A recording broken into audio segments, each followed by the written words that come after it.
Habari zenu ndugu zangu wana TikTok, wadogo zangu, marhaba, wakubwa, shikamoni, Waislamu, asalamu alaykum, Wakristo, Bwana Yesu asifiwe.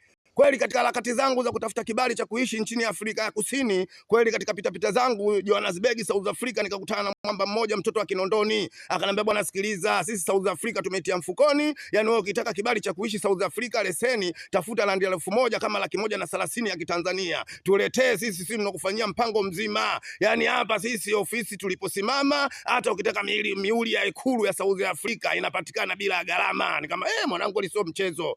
Kinondoni mehamia South Africa. Dakika za mwisho mwanangu mimi nikaenda kuforce mzee ndani ya saluni kutafuta vitu vyangu kama 4 hivi vya kutengeneza dreadlock and styling. Kweli mzee nikapata hela hiyo hapo, mzee nikamtafuta yule mwamba Kinondoni, akaniletea leseni, akaniletea kibali cha kuishi cha ukimbizi South Africa. Kweli mimi moja kwa moja sikuchelewa, nikampigia simu mwanangu Bokasa ya Mbongo Ngei Kingwendu, akaniambia mwanangu njoo sehemu moja panaitwa Mayfair, kuna mall inaitwa Dragon City, humo ndani yadi ya Wasomali na yadi ya Waethiopia, wana malori kama yote. Ukifika hapo getini wewe cha msingi wewe yani usicheleweshe, wewe salimia tu Kiswahili, kwa sababu hapo mlinzi alikopo hapo ni Mkongomani, anajua Kiswahili. Utaingia ndani, ukiingia ndani utanikuta mimi, nitakupokea na kila kitu. Kweli mimi nilipofika pale getini ndani ya Dragon City katika hilo mall, mzee nikatoa kijiti changu kwanza nichopewa na mganga wangu Miono Tanga, nikakingata nikaanza kukitafuna, nikaomba Mungu nisaidie, nikiingia humu ndani nyota yangu ing'ae, yani matajiri wote wanipende humu ndani. Kweli dakika ya mwisho mwanangu nilipopita mule ndani, kufika mule ndani nikakutana na mwanangu Bokasa huyo. Bokasa akaniambia mama, akanipeleka kwa mshua wake anaitwa Maru. Akamwambia bwana, huyu dereva mwenzangu nataka umpe kazi. Akamwambia kama midamu nataka kumpa kazi huyu basi haina shida.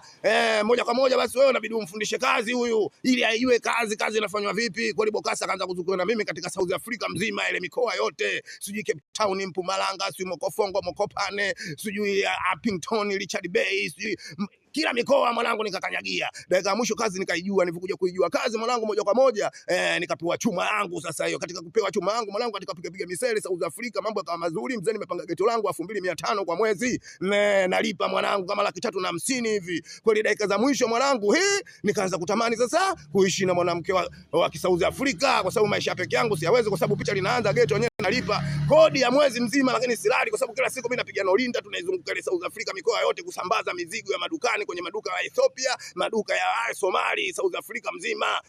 Dakika ya mwisho nikaona siku moja mwanangu katika pita zangu mzee nimeenda zangu Mpumalanga, kuna sempa inaitwa White River, nikakutana na mtoto wa kizungu, mtoto mkali. Nikasema yule mwanangu mimi naluka naye. Kweli mwanangu yule mchumba mwanangu mzee katika kumapproach mwanangu mchumba kanielewa. Dakika ya mwisho akaniambia midamu una Johannesburg, mimi toka nizaliwe sijai kufika Johannesburg.